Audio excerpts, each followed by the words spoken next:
Hi, I'm Mack, and I'm on a mission to see the hurting get healed and the healed go out and heal others, in order for all of us to experience the true love and light we desire. This podcast is me sharing my journey with you, so you don't feel alone in your journey. Welcome to the Golden Rule Revolution.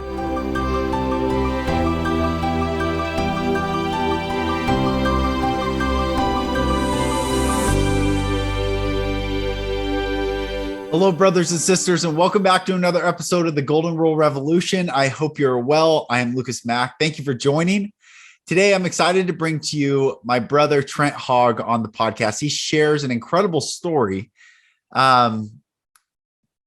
It only goes to affirming all the synchronicities in our life, and that I really believe that our soul chose our journey, got to see what would happen in our lives so that we could break the cycles, heal the traumas, and be the heroes of our own story. And Trent's story is, I think, rather remarkable. You're going to hear the synchronicities of it. So brother Trent, thank you for coming on. It's been a while since we recorded this, and I'm glad I finally got it out. And everyone, enjoy.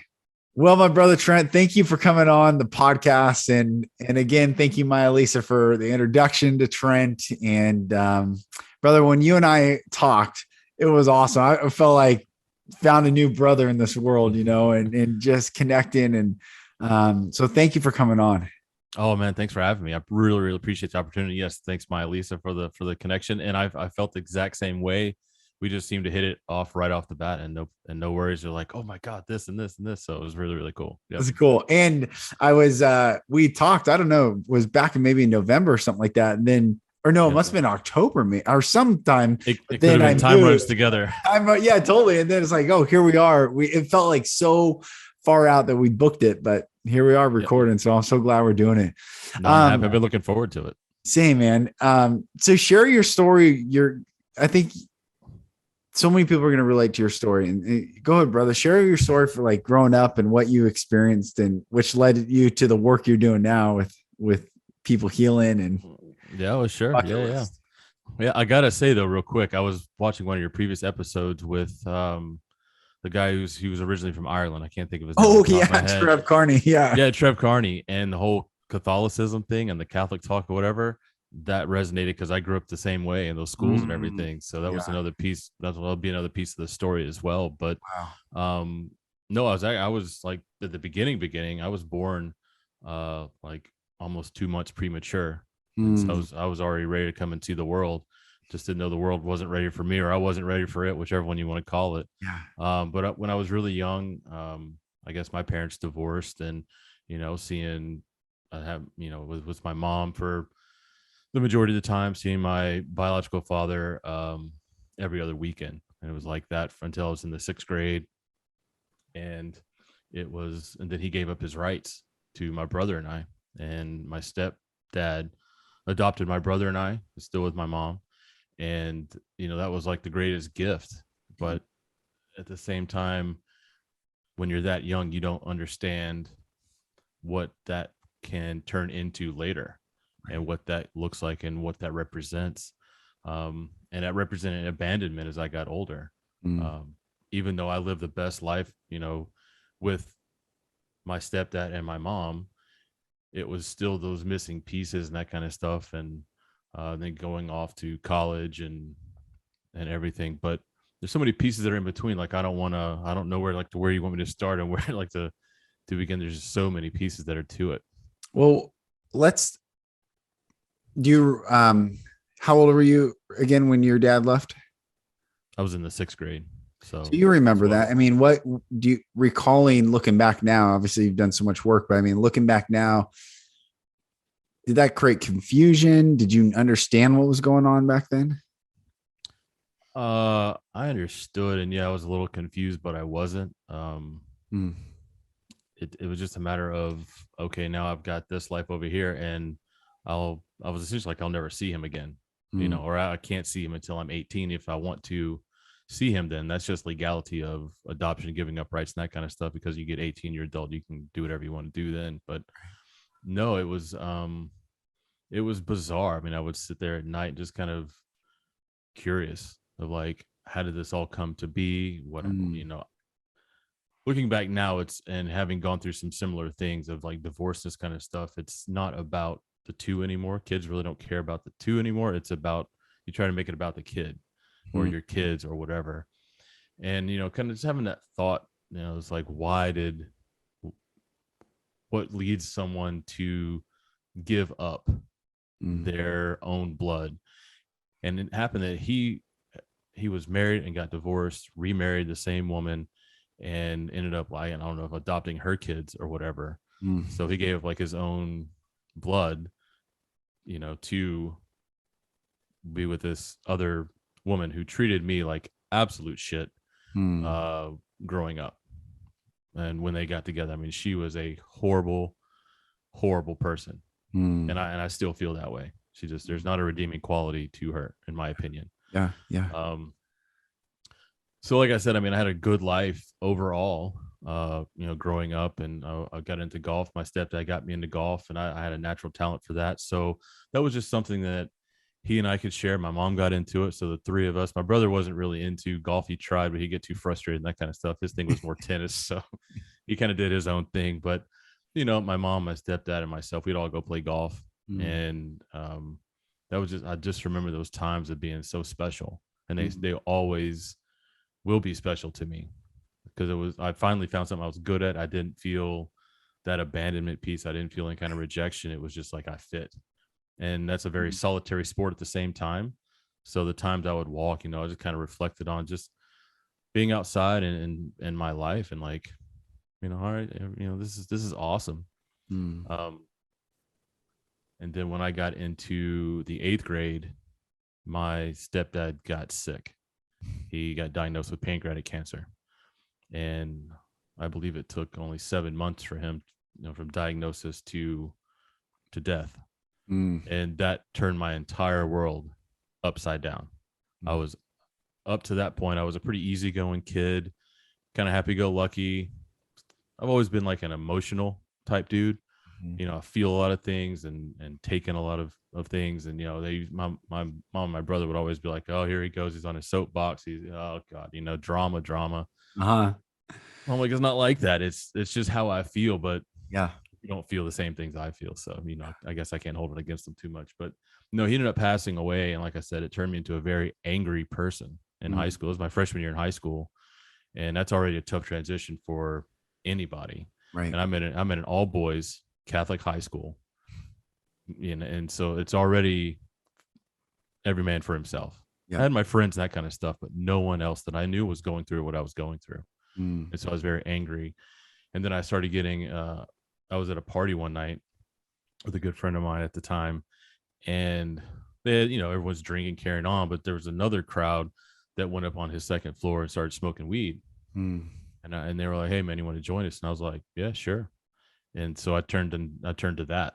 And Mm. I mean, that night, I will tell you, changed. It was another transition, because I went from having this one group of friends to all of a sudden, like, I walked downstairs and they didn't want anything to do with me. Mm. And I was like, what the hell? You know, it's like we Mm. were all just sitting there joking, carrying on. And all of a sudden it's like, you know, you're high, you know, whatever. And so I left, and I never hung out with that again. So, I mean, there was, you know, it just turned me into something that I didn't know. It was just a runaway train, Yeah. essentially, you know, Yeah. So and I didn't much know where it was rejection. going. So much rejection. So much Yeah. abandonment. Yeah.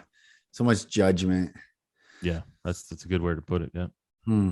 Just couldn't wrap my mind around, because I was like, I'm already going through, well, I don't, you know, grief, I guess, is I didn't know it was grief at the time, but like this loss, it's another abandonment piece of like, I have no male figure in my life. Mm. None. You know, my mom's going through her process of grief. My brother was going into he left to go into the Navy. Um, my dad passed away in February of 93. My brother left for the Navy Mm. in September, I believe, of 93. So it was just my mom and I Mm. after that, you know, all my high school years. And so, yeah, it was a tough stretch right there. And it took me several years to, you know, to kind of settle down. I got sent off to a boarding school because my grades were shit. You know, I was getting high all the time and whatever. Yeah. The boarding school, it was good for my grades, but it was in a bigger city, so there was better drugs available. Mm, So, yeah. I wanted to test those waters too.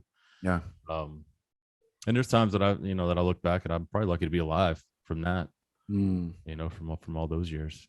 But, you know, How did that trauma of abandonment and rejection manifest in your physical body at all? Because I know a lot of trauma a lot of guys either have gut issues or, I don't know, just did it manifest at all physically in your world? for me, it wasn't physical. It was just all the mental. I wanted all that stuff to go away in Yeah. my head, like I said, I was angry, and the only thing that made me feel better was to get high and just kind of get rid of it, even though you wake up and it's the same. Yeah. You wake up to your same life because nothing has changed. Right. And so more for me, it was a more mental game than physical. Um, I was still playing sports in high school and that kind of stuff. I was with my church and um, playing basketball and those types of things, which I enjoyed, playing the team sport. Mm. I felt a community there, Yeah. with other kids my age and the same grade and everything. And I could kind of put, the death and everything behind me in a way. Mm. But I felt like I belonged. I felt like I connected. Yeah. And that made the biggest difference to me. And we would go to camp retreats in different states and ski trips. And it was just another escape, which was kind of cool. Yeah. Yeah. But that was my community for the latter part of high school. Even though I was still doing drugs and everything else, when I was around them, I wasn't. Mm. So, but no, it never manifests physically for me. It was like it was a mental. Plus, I mean, the amount of drugs I was doing, like I wasn't going to gain weight or anything else. I mean, Wow. I was skinny as a rail. Wow. So I guess that's physical part if you want to Yeah. go there. Yeah, exactly. Not eating, not nourishing yourself. No. So it's interesting because it's so here's interesting. I don't know if I've ever talked to someone about this on the podcast, but the word drug, such a misnomer. It's such an interesting, because there's plant-based medicine, I call it, like has been so healing. There's a massive healing modality, even like from non-psychoactive or anything with the brain, even like cacao, just the serotonin rush of cacao and having just the pure chocolate and like sitting in that and being, processing all sorts of things, to cannabis, to, ayahuasca and mushrooms and there's massive variety. And yet it's so sad that kids get introduced to what could be healing, but is used to escape it with not any context around ceremony and even, I don't even know if the brain can even process that well, prior to 25 years old and the prefrontal cortex being fully developed, whatever. But it's just interesting because what could be a sacred thing just gets so thrown in with all sorts of stuff, the word drugs and pharmaceutical drugs, what type of drug is, like, it's so interesting, and yet there you are trying to cope and feel better and make it another day. And ironically, those things did help. It's just, they do help. And it's not, and there's so much judgment what those friends of yours, quote unquote friends, because they're not friends, because right. A friend doesn't judge you. A friend loves you unconditionally. But think of the pressure they felt by their parents from their, it's all fear-based. It's all judgment. It's like trauma compounded upon trauma, compounded upon trauma. Yeah, absolutely. And with that group that I was with, I mean, again, I'm searching, I'm looking for anything. Yeah. And then I found, like I said, when I found, weed or whatever, I was like, wow. And, having reflected so many times, and made peace with all that, back then, a long time ago, you're young, you're a kid, we all test the waters, we all do, our stupid shit, whatever you want to call it. But knowing these days how far we have come and are continuing to progress, like, I have zero problem. And I think it's still misunderstood. And I'm glad they're finally doing studies and people can see the healing effects that these medicines, as I would call them, I don't call them drugs. More for me, drugs are the pharmaceuticals. And I'm glad that I didn't get into that back then. I probably would have killed me for sure. But I'm not sure if it was either available or as big as it has been, or it is now, but those to me are the drugs, because they're far more addictive than anything else that I could have gotten my hands on. With the exception of meth or whatever, but I didn't have any. I mean, I had slight access to that, but I never tried that stuff. That's the one thing I was like, nope, I'm not going down that road. But yes, the healing effects of, the psychotropics and, psilocybin, THC, all these things. They're so helpful, and they've helped so many people. And I hope they continue to do their research so we can help so many more and kind of get away from this pharmaceutical takeover. It's like follow the money. Who creates the narrative that those things are bad, but doesn't create the narrative that the pharmaceuticals are bad? Oh, okay. Who creates the DARE program? Oh, wait, who funds all this stuff? Exactly. Oh, wait, because you can't mass manufacture plants from God's green earth enough to keep slaves on this planet stuck in a system that takes everything from them and doesn't give anything in back, okay, follow the money, right? But the plants and this earth, and this, I grew up with such a stigma around, well, I talk about in my TED talk, like therapy or even tree huggers, like, bro, now I hug trees just to feel their energy. I was like, I want to get grounded with that same energy that tree's grounded in. Someone was explaining to me bioenergy or something, like they're saying, look at a deer. A deer eats the blade of grass, sucking all its nutrients real time from the earth. The deer eats that. And so the animals that eat the plants are the most like raw, right there, pulled from Mother Earth, plant energy. Absolutely. Are the most healthy beings. And I'm like, well, think of it from humans with like, we don't have to make this all about plant-based medicines, but it's the same thing. The earth has these capabilities. We are part of the earth. For dust thou art, dust thou shalt return. We're all coming back into this earth cycle. So the same plant that knows where we've come from physically can help us, not just physically, but spiritually and all these things, emotionally. It's helped me. I cannot even describe it. I would not be who I am today had I not gone through ayahuasca ceremonies and been able to process that trauma that I went through real time in a safe space without fear.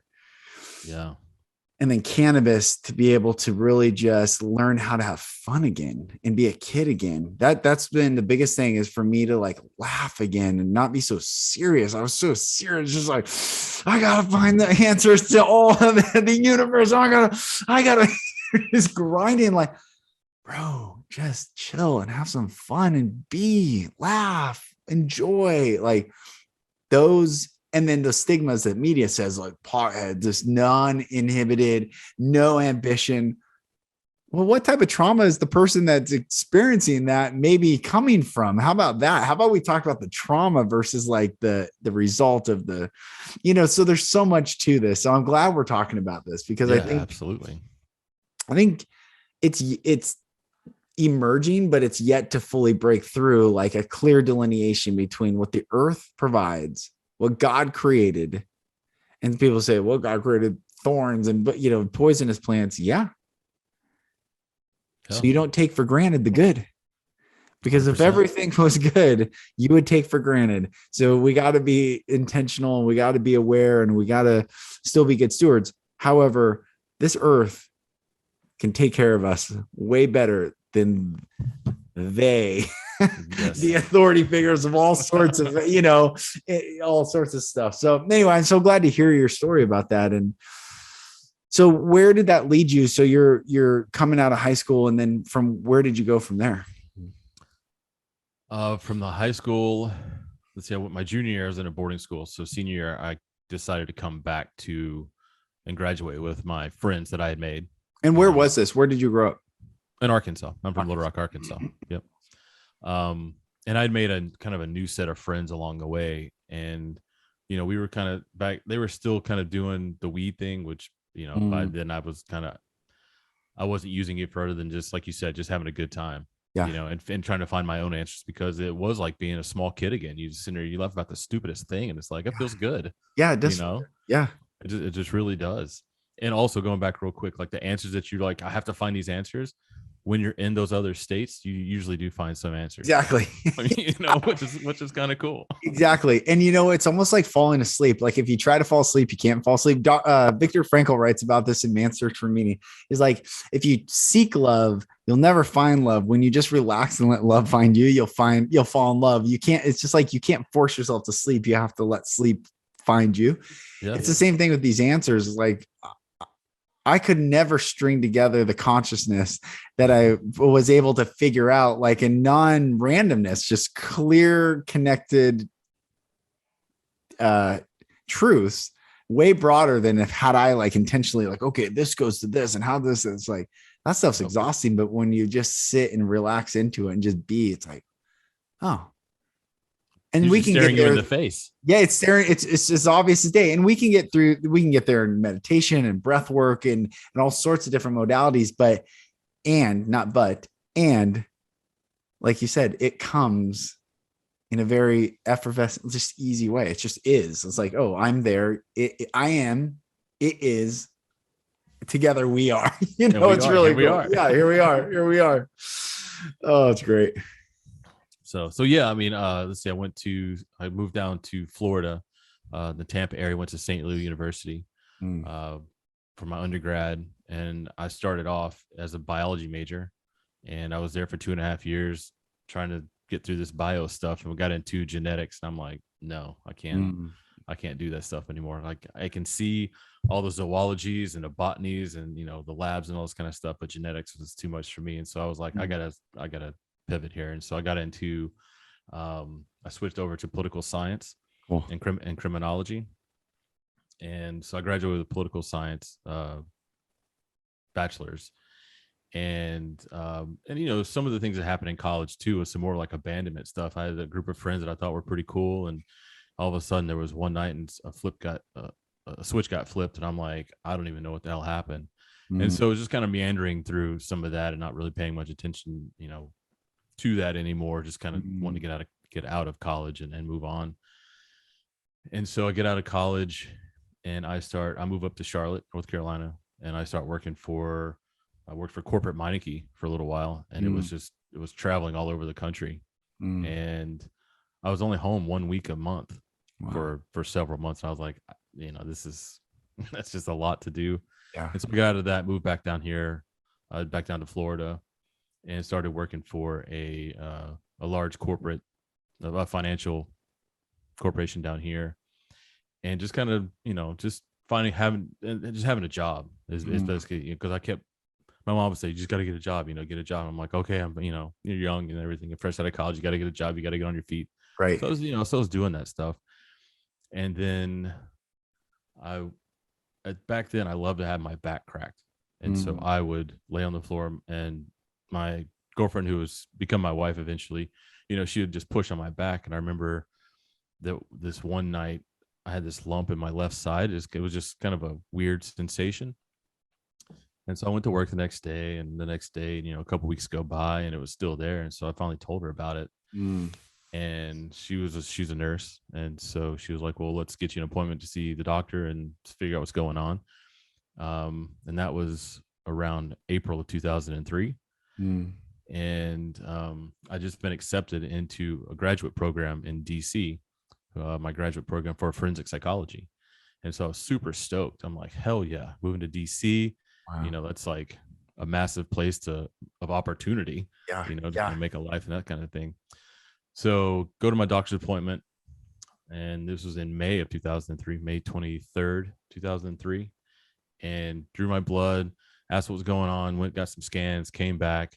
And I walked back into the doctor's office, and there's my girlfriend in the doctor's office, and she's just crying her eyes out. And I'm like, I haven't even been gone that long. Like, What's going on? Like, why are you crying? And she's like, just wait for the doctor. I was like, I'm not waiting for anybody. Like, what the hell is going on? Yeah. And she's like, Trent, you have leukemia. You have cancer. Mm. I'm like, who does? She's like, you do. Mm. She goes, when I drew your blood, and that's my girlfriend drew my blood and sent it off. Wow. So she's the one who had to break the news. And so I was just in a world of shit then, because it's just another downward spiral. Like, right. I'm 25, 24, 25. Like, yeah. I'm supposed to be having the time of my life. Right. You're untouchable. Like, we're about to move to DC, and who knows what's going to come out of that. But everything came to a screeching halt right there. So it was just it's another kind of, the runaway train it hit another hill. And so it's like, we don't know what's going to happen. How bad is it? And so it's just a lot of rounds of tests and that kind of stuff. So instead of boarding my plane to go to DC, or even driving up there, like, I checked in, not in a hotel, but I checked into the 6th floor of the hospital over in Clearwater, on the cancer ward, and it was just a lot of, I don't want to die. I don't know what this is. Leukemia is like, that's not good. How do you get around that? So there's just a lot of stuff laying in a bed, and all the testing that goes on, like the bone marrow aspirations, and just a lot of pain that is associated with that. And the doctor that was on call that weekend was a kind of a goofball, really. He was trying to be funny, but I wasn't in the mood. But I enjoyed at least his demeanor, because it wasn't so serious.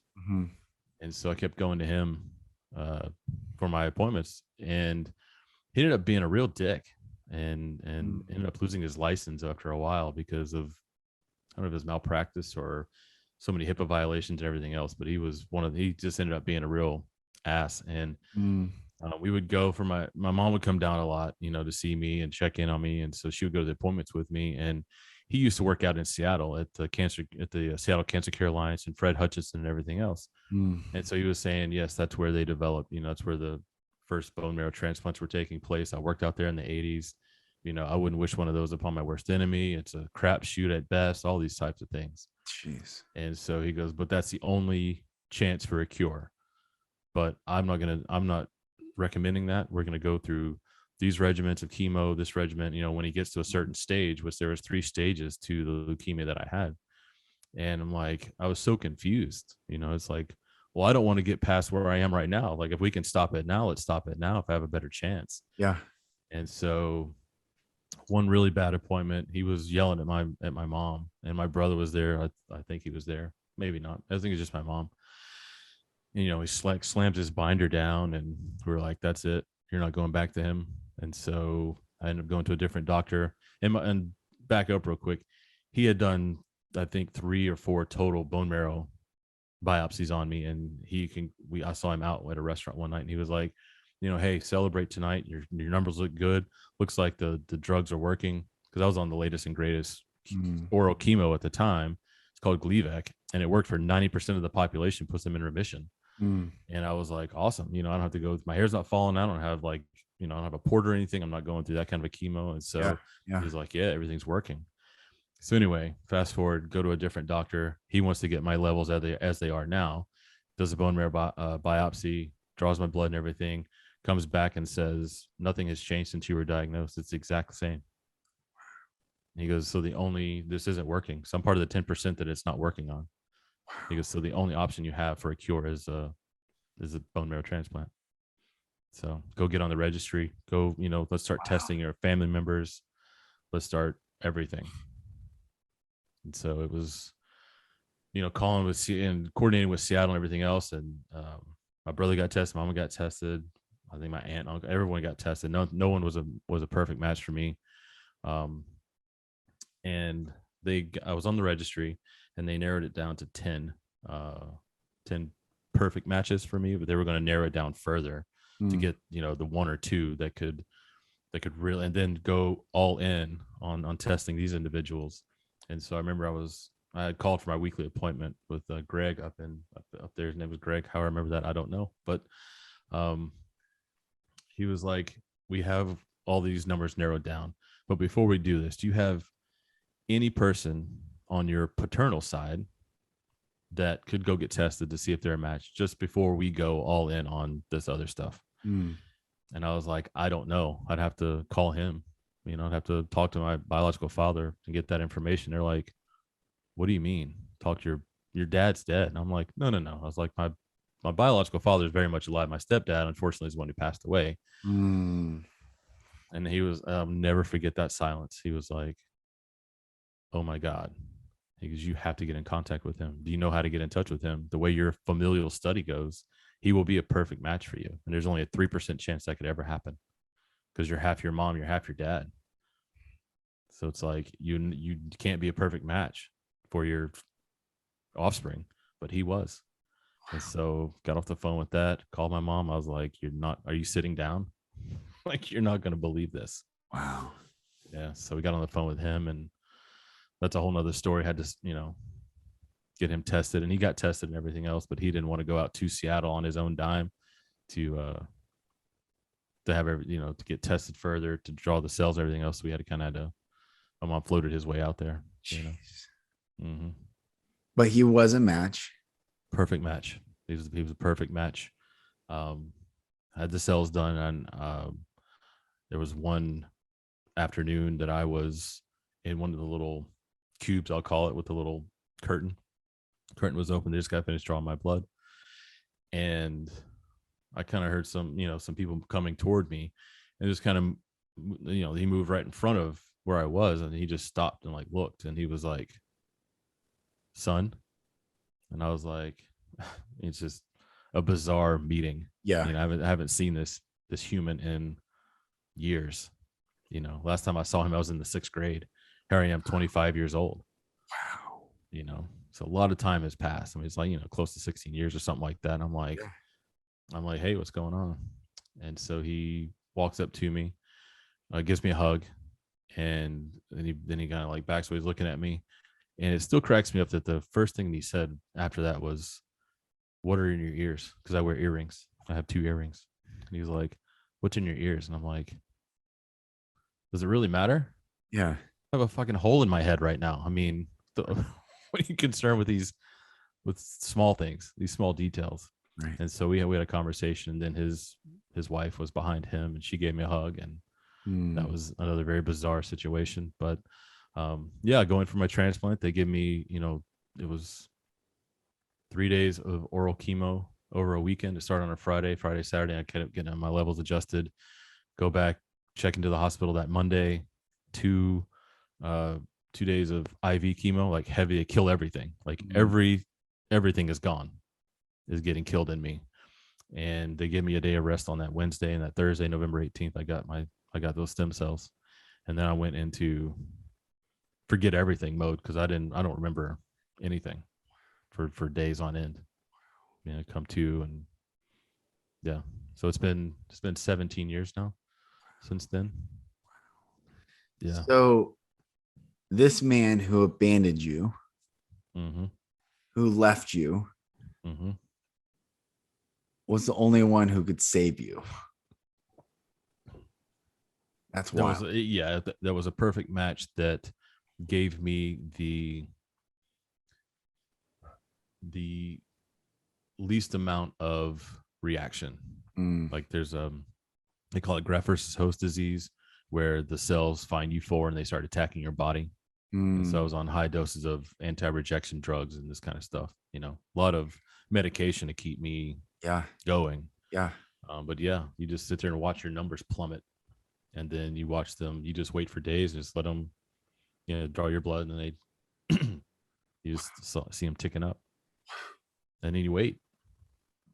So, but yeah, I went through hell in there too. I mean, I had graft versus host disease in my gut, and so I was constantly getting sick. I was throwing up just all the time, so much that I lost my voice. I couldn't talk anymore. I had sores all in my mouth from the chemo. I had to brush my teeth with like this little sponge looking thing. So Man, yeah, it was just, it's just a lot of stuff to go through. Did you have a relationship with your dad after that? I tried. He and I talked while I was out in Seattle a couple of times. And when I was finally able to come back to Florida, I reached out a couple more times, and emails back and forth, and just some of these weird kind of emails just kind of want to bring up the past. And I'm like, I don't care what happened in the past. That's between you and my mom. And my mom, I can tell you, doesn't care anymore. She's moved on. I just, I've been through a lot. Like I lost you once. Now I lost my other dad. And now I've got a chance to have a relationship. And all you can do is bring up old shit. It just doesn't make sense to me. And so I told him, I said, we're going to talk whenever it was, like next week. And I'm going to give you the time. And I want you, whatever you have to say about your side of your story, tell me if it's going to make you feel better. But after that, I don't want to hear another word about it. I'm going to I was like, and I can tell you, my mom has never said anything about it to me. I don't know her side, nor do I care about it. That happened between you two. But if it makes you feel better and we can move forward, then I want you to get it out of your system. And we talked for, I don't know, a couple hours. I went down to the beach. I just sat there, looked over the water, and just let him talk.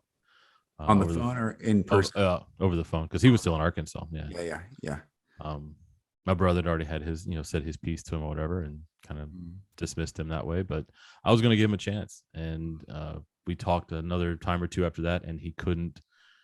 He kept bringing up old stuff, and I'm like, I've got to draw a line, and I have to protect my boundaries. Yeah, that's right. And, and so I haven't talked to him since. And that was in 2004, I think. Yeah.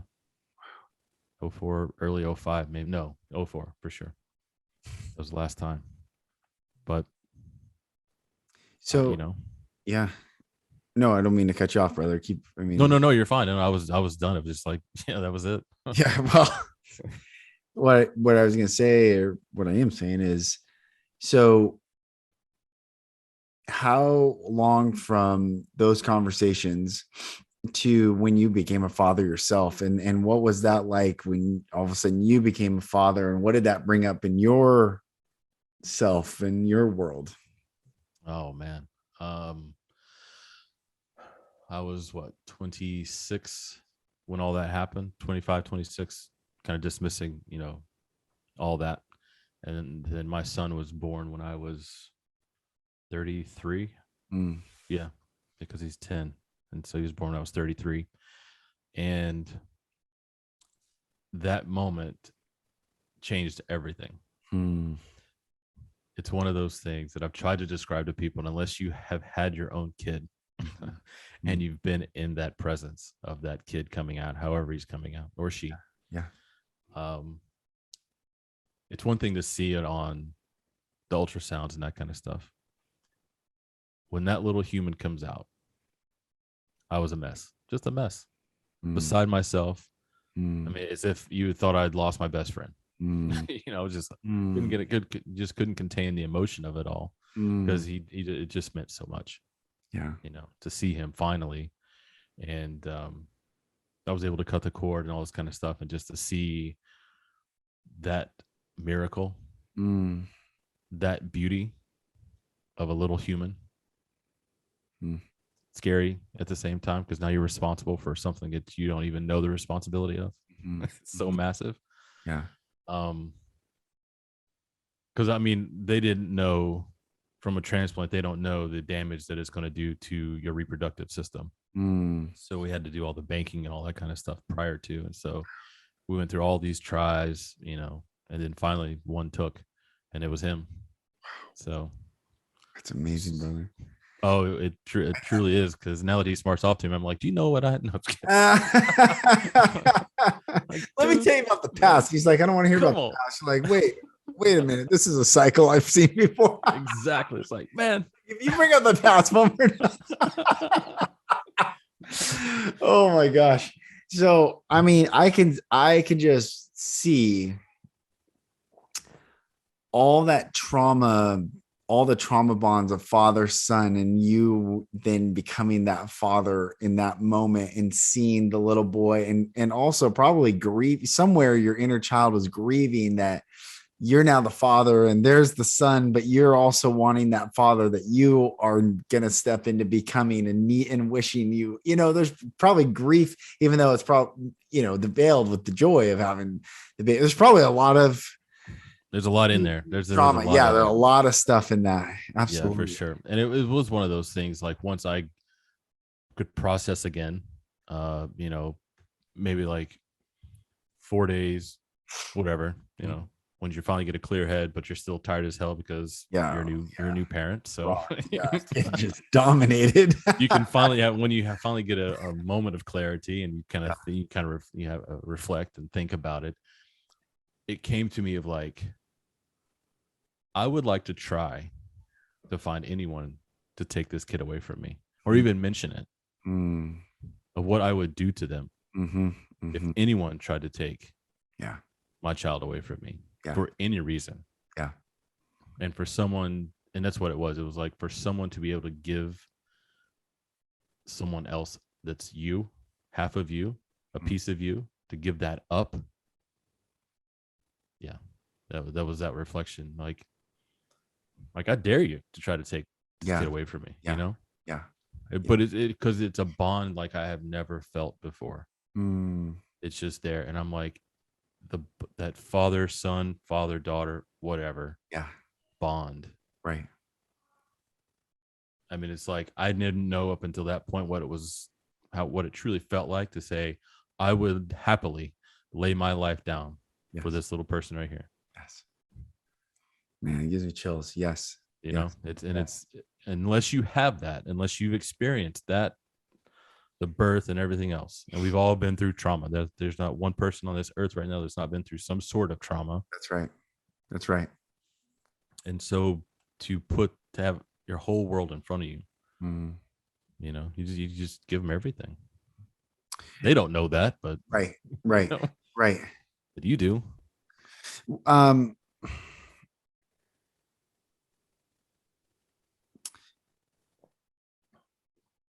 Our soul, I really believe in soul contracts and soul journeys, and I believe that God, which allows us to operate under the law of free will, and the law of free will cannot be crossed, which is why all these people say reptilian, draconian, satanic, Luciferian energy, whatever it is, this like dark consciousness can't cross our will, which needs us to be afraid. And when people are afraid, then they submit their will. And then it says, okay, now I got you. It's a weird paradigm, but they can't cross our sovereign will. We have to, it's like no one forced anyone to get anything right now. They might have threatened it, but at the very end of the day, our bodies are sovereign, and that no one can do unto us what we do not give consent to do. That said, I've realized that the law of free will exists prior to us entering this physical realm too, so that our souls surely must have been given. And I've seen this in plant medicine as well. Like, in fact, I'll share this one experience that I saw. All these souls getting to see all the bodies of the genetic family lines and like infinite rows. And it's like these conveyor belts because time was moving, and you could see what one you were going to jump into, and then the ripple effect of all the other bodies. And you could see, like, if I jumped into that one, what impacts would make on these other rows and the peripheral impacts. And you could see the one before you. So what was going to be passed on? It was just like, it was an incredible vision. And I thought that makes to me the most sense, that God saying, look what you're going to jump into. Do you want to become what you choose? You don't have to. And that's why people say, well, if God's good, how does he allow stillborns or Down syndrome or whatever people deem as just horrific, whatever it is? But from a soul perspective, to know, whoa, if I jump in that stillborn body, but I can see the impact 4 rows down, the 7 bodies up, like that's going to change that person's life, which will then impact. I mean, there is such a greater perspective of all this. And I share all this to say, your story is so incredible. And that the man who abandoned you, the guy who gave you life twice, but also left you twice. Yep. The first leaving was his decision. The second one was, yes, it was also his decision. Right. Yes. Also his decision, because he could have He could have had the humility, but it was his decision again. Yeah. So he left you twice. He gave you life twice. And left you life twice.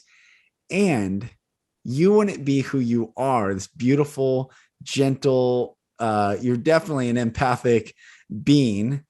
I am. Mm-hmm. And you're a man, which this new masculine is being allowed to come forth because the feminine has risen, which it allows us men to feel safe again. It's like, oh, okay, yeah, now I can talk about these things and I don't have to like, oh no, guys, oh yeah, what's up? You know, it's like big dog and everyone like, oh, what's up?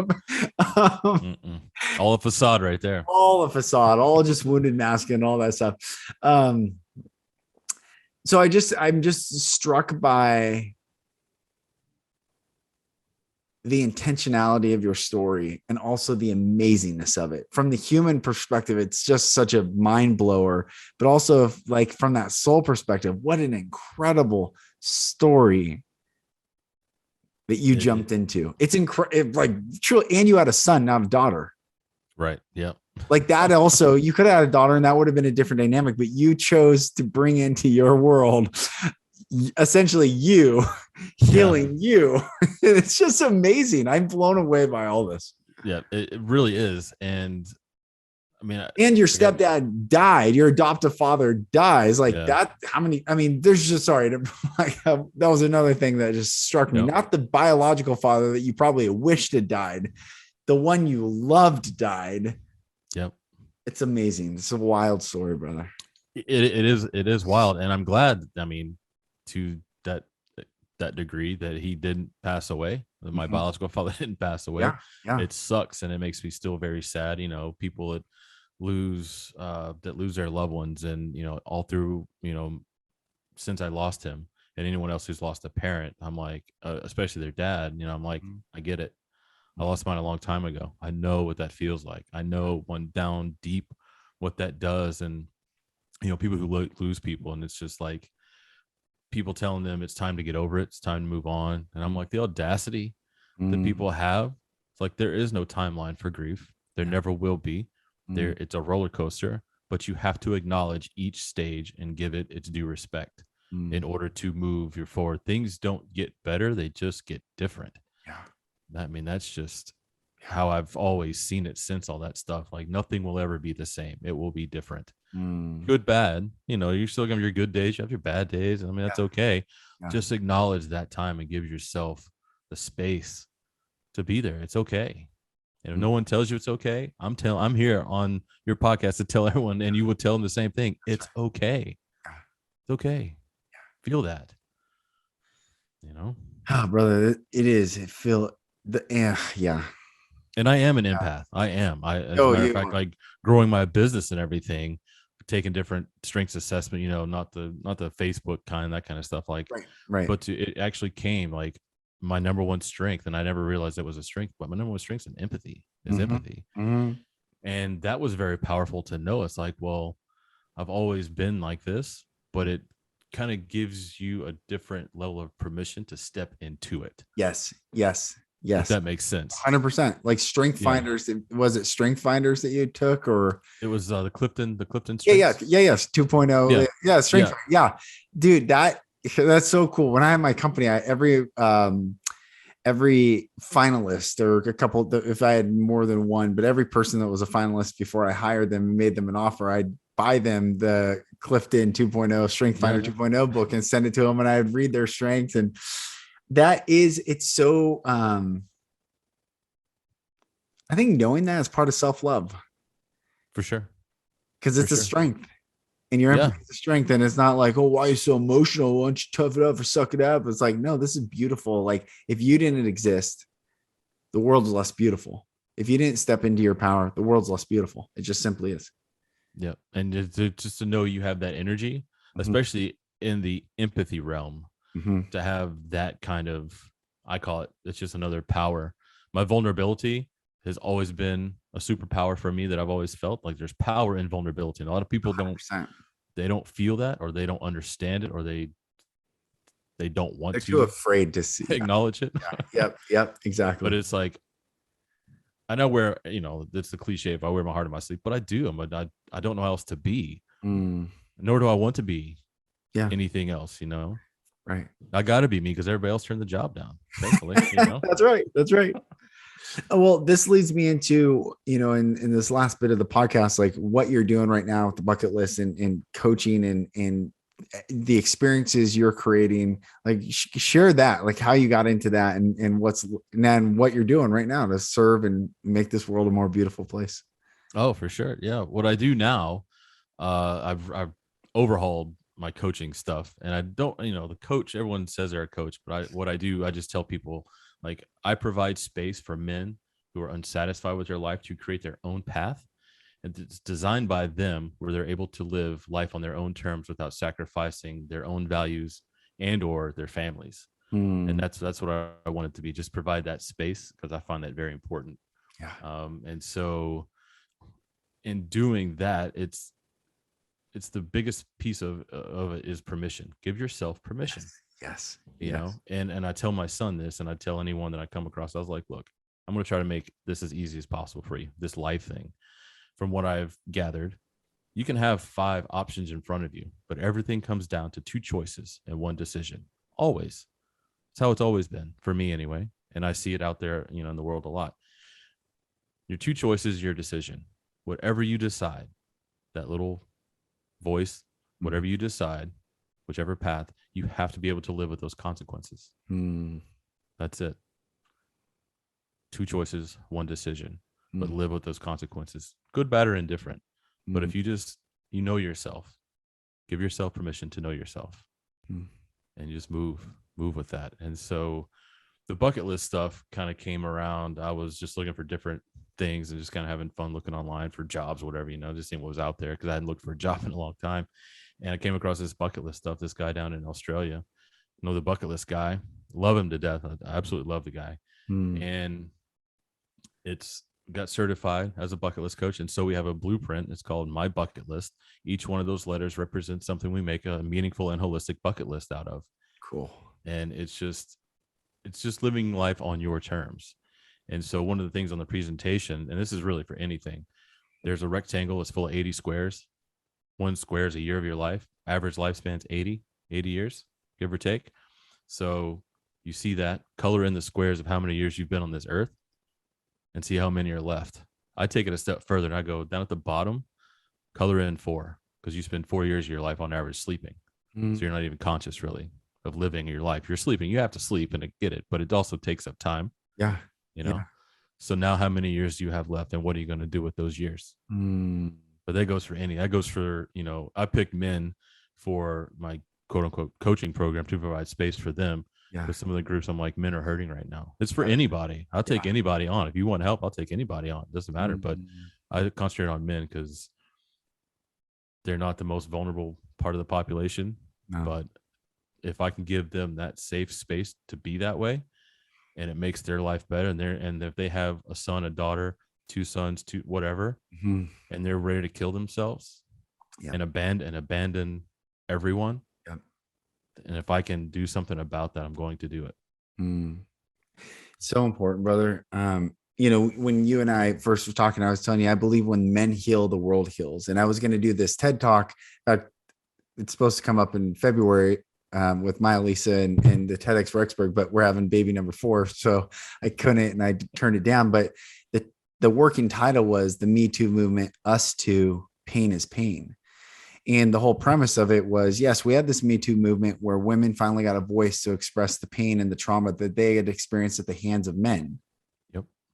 And it would be a misnomer to say only men, because true, women also abuse women as well, but it was directed at men. Yep. And how it goes, so unfortunately, is disenfranchised groups, when healing is not their moniker, become perpetrators themselves. And that's what happened is the Me Too movement, they got a voice and then they started becoming perpetrators and indicting instead of being a permission to see, hey, whoa, hurt people. So if they hurt me, that means they were hurt. And if I don't heal and I'm hurt, I'm going back to hurt another. And so it's the whole premise of the TED Talk was Me Too movement. Yeah. women, it's time to heal. Absolutely.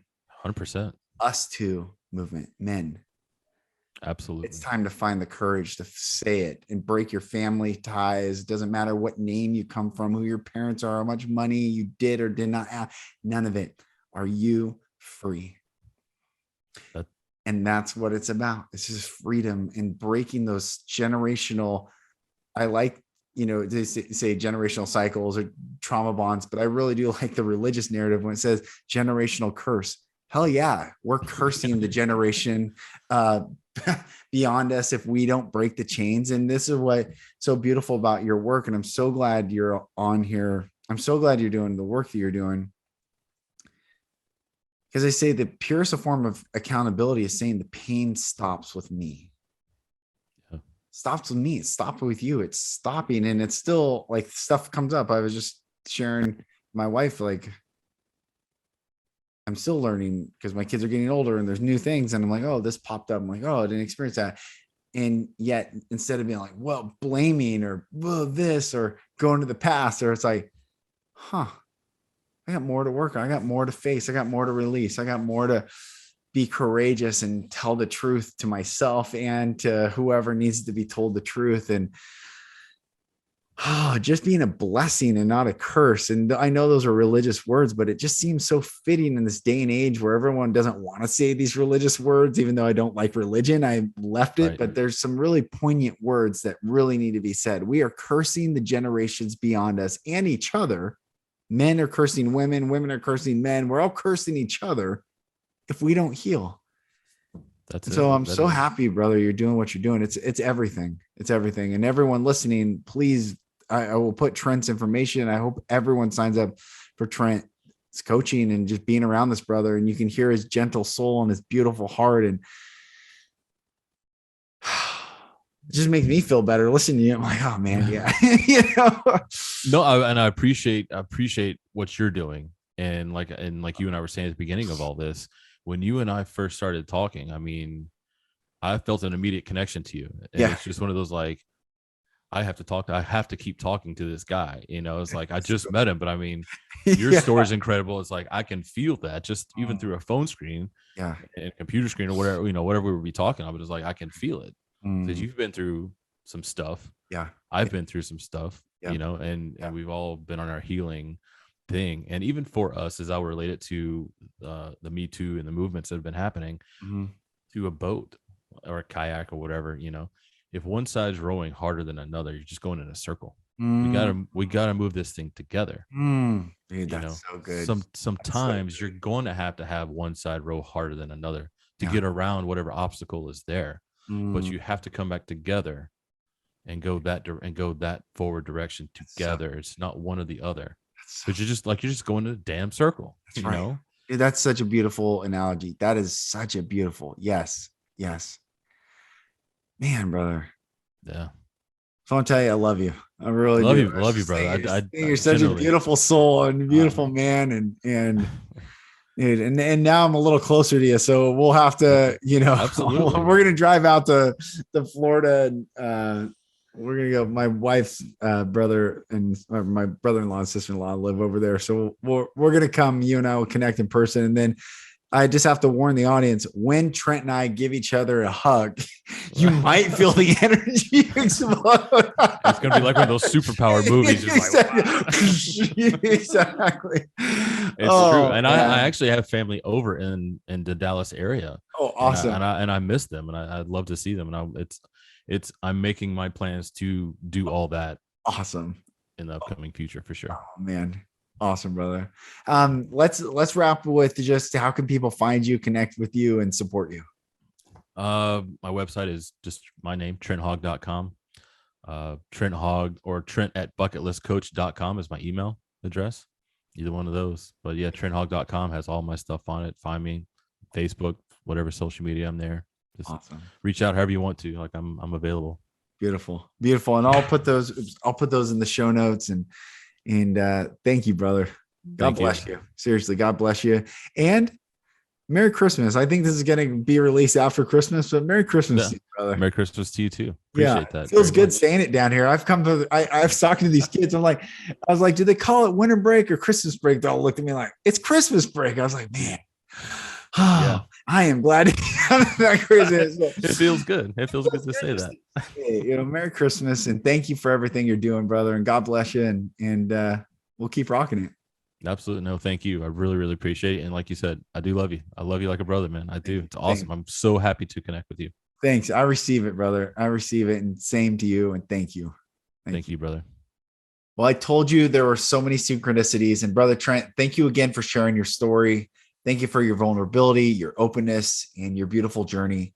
And everyone go check out Trent. I put his information in the show notes. Blessings upon blessings to each and every one of you. I am Lucas Mack. This is the Golden Rule Revolution, and I'll talk to you on the next episode. Thank you, brothers and sisters, for listening. For support in your journey, go to my website, lucasmack.com.